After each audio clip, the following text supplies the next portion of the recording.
just along with what I've done in the past, but also learning new things and seeing how that can apply to this presentation. So there's something which is the unconscious, and then there's the conscious. So when it comes to leadership, what's interesting is there's an instinct which you have. And it's the same with anything, not just leadership, but you have an instinct, and that's why you would do something. But then what you do is you go on a journey to understand why you did that. So when I go into leadership, when I go into anything, I have this natural instinct. And sometimes you don't always go with your gut feeling, but you should. So if you go with that instinct, then you want to understand why you actually did that. So in recent weeks, I've been doing a lot of research and understanding more about leadership. And that gets me on to not just leadership, but one big thing, which is culture. And that's what I want to talk about a little bit now, because if you have somebody that fits the right culture, you have to keep them, even if they're not being successful in the position they're in currently. And I want to go into that a little bit more now, because culture, first of all, I mean, I'm not a massive fan of this word, but we should have a basic understanding of what culture you want to have. And when I say culture, what I mean is values. What values are you looking for in your team? If you understand that, then that's your base to work with.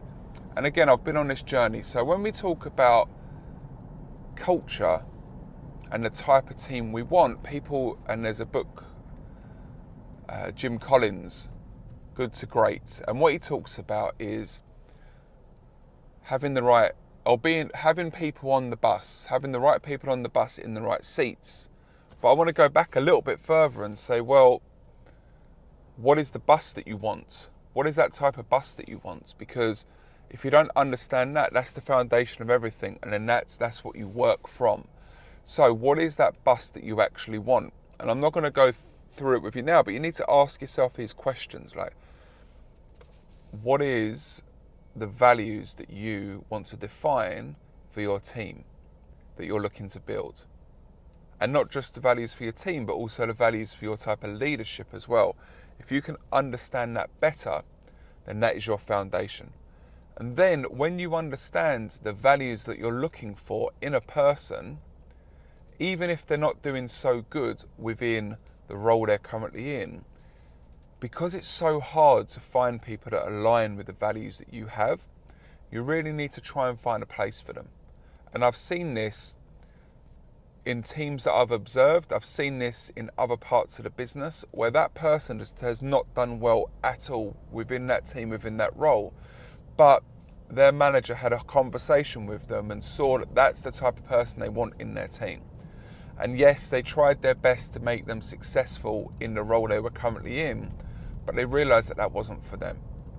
And a lot of the time it can be that that person was a new business person and then they became an account manager, or they were an account manager, became a new business person, or they became a customer success, or they ended up becoming HR within a business.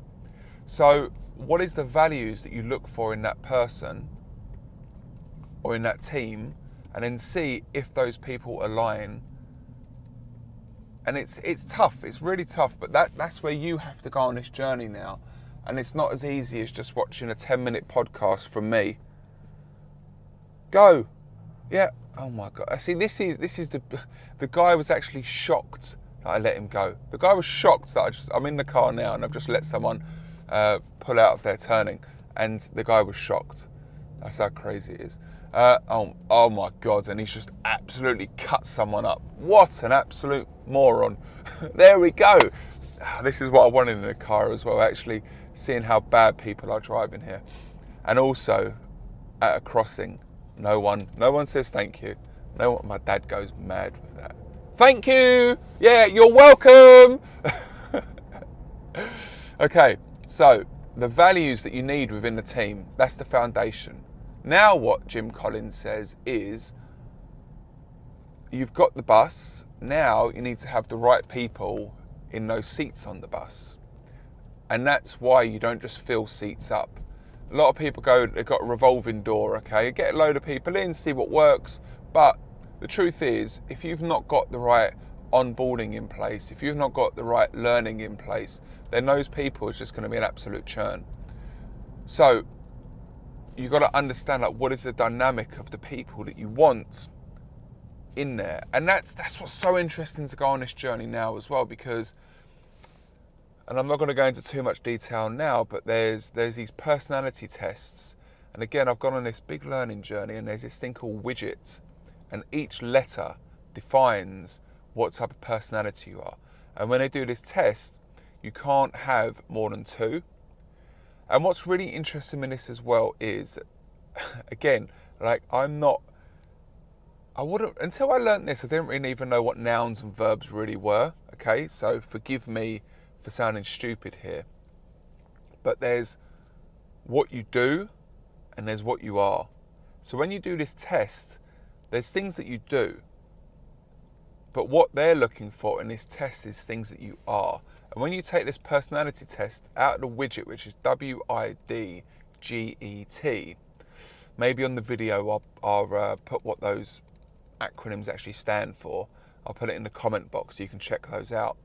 But as an example, one type, I can't remember exactly what all these letters are, so forgive me, okay? But one thing is, and I found this so funny because I go back to times when you're doing a meeting and you're doing brainstorming. You're doing brainstorming. Now, when you're doing brainstorming, what you don't want are people asking, okay, but how do we do that? The first stage is, let's get everything out of our head. Let's not worry if it works, doesn't work, how it's going to work. Let's actually think, like, if the world was possible and there was nothing holding us back, what are the things that we would want to do? And that I found so interesting, because you only want people in that room that are going to be coming up with ideas without thinking if it's possible or not. So think to yourself, who are those people that want in the room? So now all of a sudden you've got 50 ideas. The next meeting you then want to have is, right, is this possible? And then you start bringing those people in that would start to question or start to raise a question of, okay, well, if we are going to do this, how are we going to do this?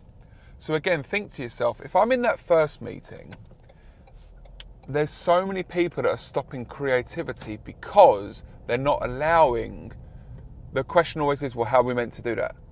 So get the ideas down first, and then in the next meeting, get those people in that will start to question it, because you've had a chance to actually think it through, because you've now got to put your case across. And you've got to have a safe environment where there's no stupid ideas, there's no stupid suggestions. There's just stupid drivers on the road now that just gone on the other side to reverse back into a parking space. Yeah, well done, mate. Okay. If you're listening to the audio of this, I guess that's quite funny. So, right people. What does that bus look like? What does the bus look like? Okay, let's start with, it's going to have 4 wheels, okay? Is it going to be a school bus? Is it going to be a yellow one? Is it going to be a Labour bus? But what is the type of bus that you want? From that, you'll then understand the type of people that you want in the business or in your team. And if they're not being successful in what they're currently doing, if they fit the right culture, you never want to lose those people. Right, so now you want to start putting the people in the right seats. And we're going to go through this, but one example that I used is that when you're having these meetings and you're trying to brainstorm and come up with ideas and be creative, those people in the meetings, you don't want people asking questions. You just want people to be creative at that time. The next meeting after that is then, right, how do we do this? Yeah? So look, I've just got to the beach. I'm about to do my walk, get my steps in. Very important. I'll probably listen to another podcast, come up with something more creative and share those things with you as well. But it's very important for me not to just listen or learn. I need to apply it as well. So I'm always thinking, like, what is the culture that I want? And what are those people on the bus that I want? And if I am running a meeting, or I'm thinking to myself, I've had those meetings in the past where we've had different personalities in there, and they probably shouldn't have been there in that meeting. So think to yourself, if you're having that meeting, are those the people that you want in there? Right, I've just got here, so Gonna clear my mind, get that morning sun, and I'll catch up with you later, guys. All the best.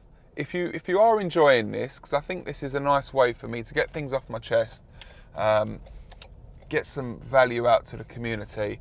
If you are liking this, give it a like, give it a share, give it a follow. It sounds cheesy, but the more that we spread this across, the more people will see the value. So thank you for being with me. You could have been anywhere else. You've been here with me, and I appreciate that. Have a great day, everyone, and I will see you later on.